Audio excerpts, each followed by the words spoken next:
I'm Steve Coad, and boy, my journey to TVI was a long one. I've had over 30 years experience in and around the car business, working everything from selling cars to writing service to actually working for Reynolds Reynolds, one of the larger DMS clients, which really has given me some insight into how this business works. And I came to TVI simply because I've always heard what a great company it was. My good friend David Willard talked me into it. I was still not sure. Then Nick called, did an interview with me, and I don't know if you remember that or not. Vividly. Yes, and talking to Nick, sealed the deal, and here we are 7 years in, and I have to say it's the best company I've worked for, and definitely the best company in this market space. So similar to Steve, prior to working for TVI, I worked in automotive retail for 11 years. 10 of those years was with the Hendrick Automotive group, and I had the pleasure of managing service departments for Mr. Hendrick. When I left retail, I was a fixed ops director for an 11-store auto group in Northern California. Came to TVI 8 years ago. Started off as a Northern California rep, did 4 years as the Western Region Manager for TVI, and now I'm proud to be the Vice President of Sales. It was a new position for the company at the beginning of the year, and this has just been a huge blessing for my career and my family. So proud to be here and proud to work with great people like Steve and our incredible dealer partners. Boy, top fix challenge of 2024. There are a lot of challenges, but I think a lot of it is going to come down to the lower volume of sales during the COVID. And right now, there are a lot of cars coming out of warranty than there were previously. And you may or may not have seen this, but I'm already seeing some slippage in the customer pay and warranty volume of a lot of our clients. And now they have to find a way to overcome that shortfall of volume. And when we talk about overcoming shortfall of volume, we have to think about how to bring non-traditional vehicles in there.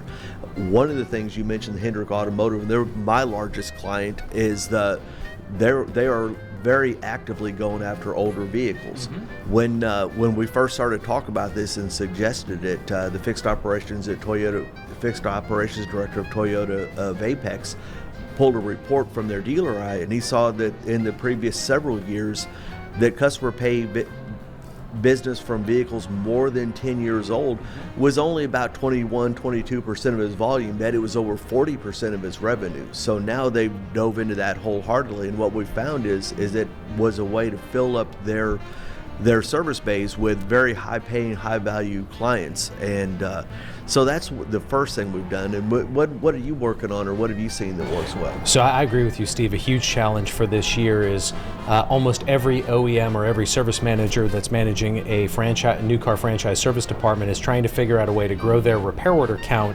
Meanwhile, units in operation are down consistently over the last 4 years. What's exasperating that is margin compression. Compression on the new car side, margin compression on the used car side. And the reason why that's exasperating that, in my observation, is some dealers are looking at their margins, and let's just call it what it was. 2021, 2022 was the gold rush for car dealers. Their margins were the highest probably in modern history. And they got used to that level of profitability, and 2023 was down from 2022. 2024 is down yet again. All of the numbers from NADA and Cox indicate that margins are still better than pre-COVID times, but dealers have gotten used to the higher margins that they enjoyed during the gold rush, and some dealers are choosing to really pour gasoline on the fire with fixed, which would be the mindset that I'd recommend, but other dealers are looking at a way to cut themselves to a level of margin that they enjoyed and now have come to expect, and that's starting to hurt their fixed operations, particularly with the lower units in operation. So I think it goes back to the last question. It depends on the mindset of the dealer.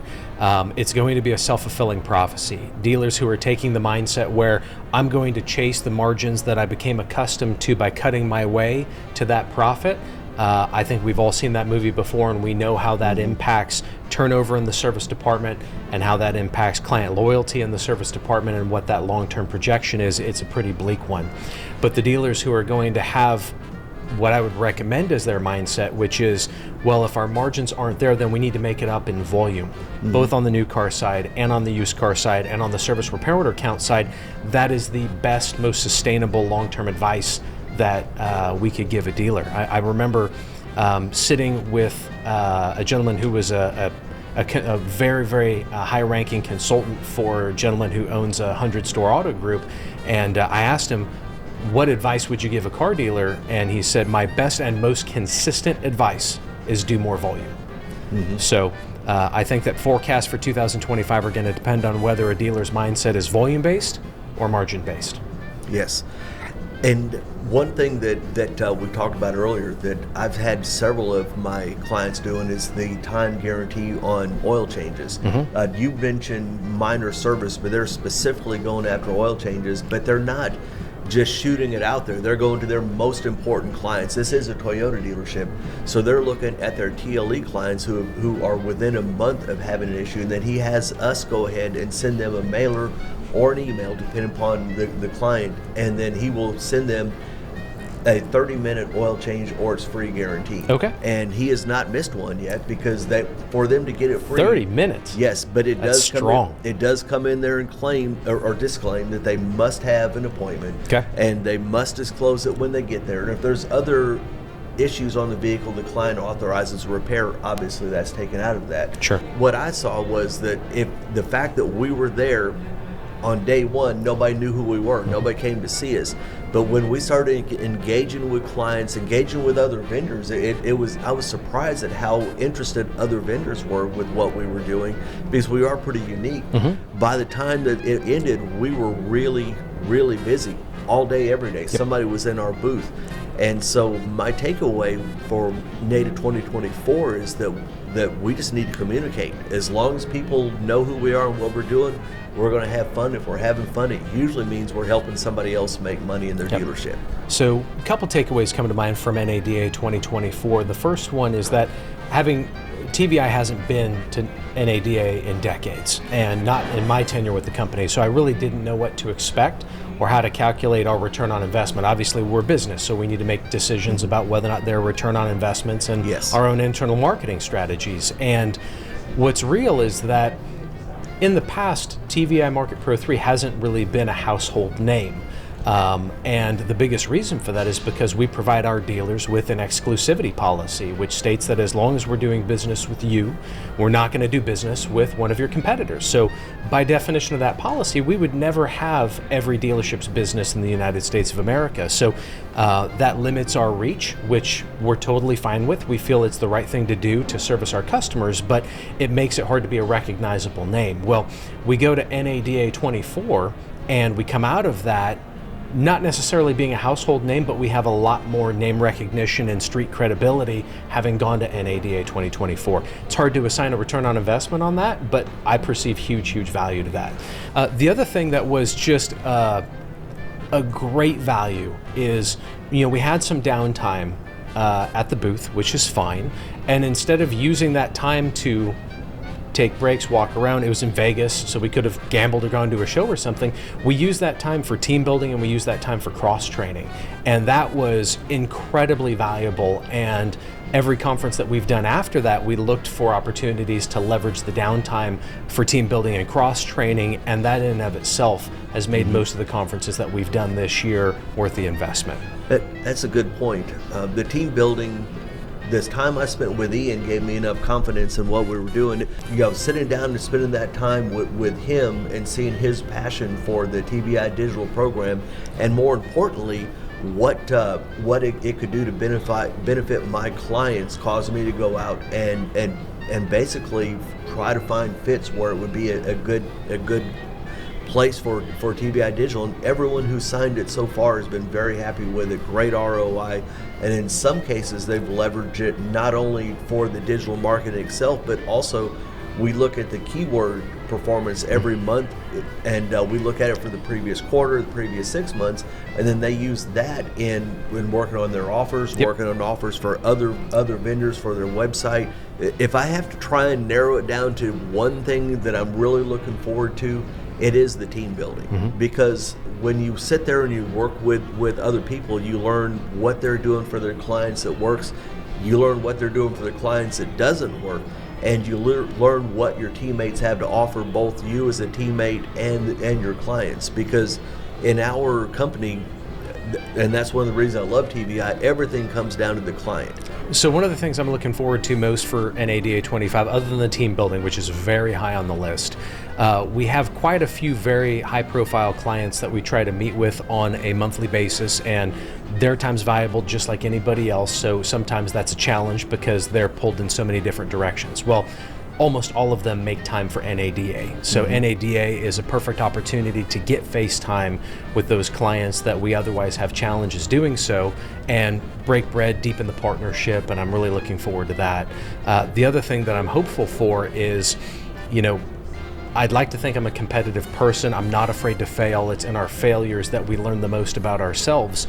And when we finished NADA 24, we all sat around a table and T-charted the event. What did we think we did well? What did we think we need to learn from? And now that we're going to go back for a second consecutive year, I'm just challenging us and the team to have more in the win column and less in the loss column so we can continually get better at leveraging that opportunity. I attended a conference recently that really explained it perfectly, and if I tried to do it as well as the speaker did there, I would totally botch it, so I'll just say the punchline, which is that service advisors in car dealerships, other than maybe receptionists and BDC teammates, touch more clients than anybody else in the car dealership, yet they receive the least amount of training. And that results more often than not in low performance, which results in difficult conversations, which results in high turnover, which is just a self-fulfilling prophecy of poor performance. So my challenge to our clients is invest in training. And don't think of it as a one-time investment. Think of it as an ongoing requirement for increasing employee loyalty, which is required for client loyalty. Client loyalty is very difficult to achieve when you have high turnover. Low turnover is very difficult to achieve if there's little to no training or formal onboarding processes. So that would be what I would encourage dealers to focus on. Well, I'd kind of like to piggyback on that a little bit, and I'm going to bring up a guy that I used to work for many years ago named Joe Millette, and he wouldn't mind me bringing up his name, but he came in one day and asked me what I was doing about training with our crew at the dealership. And I said, well, we did this, and we did this, and we did this, and everything looks great. He said, Steve, simple words and words I've tried to live by from then on. He said, Steve, training's not something we did, it's something we do. And so since then, I try to always be training, always be looking for it, and from what you're bringing up, and you started the conversation, the most successful dealer group that I work with invests more in training than any other group that I've ever worked with. So I've seen 3 different levels of listening to client feedback. I've seen no listening, I've seen half-hearted listening, and I've seen intent listening. So no listening, self-explanatory. Half-hearted listening is, I'm going to observe the client feedback just so that I can manage an online presence so that I can appear to give a good client experience, or at least be responsive when a customer's experience doesn't go well. And then there's very intent client listening, which is, I'm going to read my customer satisfaction surveys, I'm going to read my Google surveys, I'm going to read my Yelp surveys, and I'm going to measure my client wait times. How long does it take me to complete a minor service? What's my lead time on appointments? And use those as KPIs to hold myself as a service operator accountable for truly operating a business that's client-centric and respects a client's time. I hate to say this, I've not only seen it happen, I've done it at all 3 levels. I hate to say that, but when I first started, I thought listening to clients was wait until somebody was angry and came in and said something. But eventually you come to learn that you have to shape your whole customer experience by their feedback.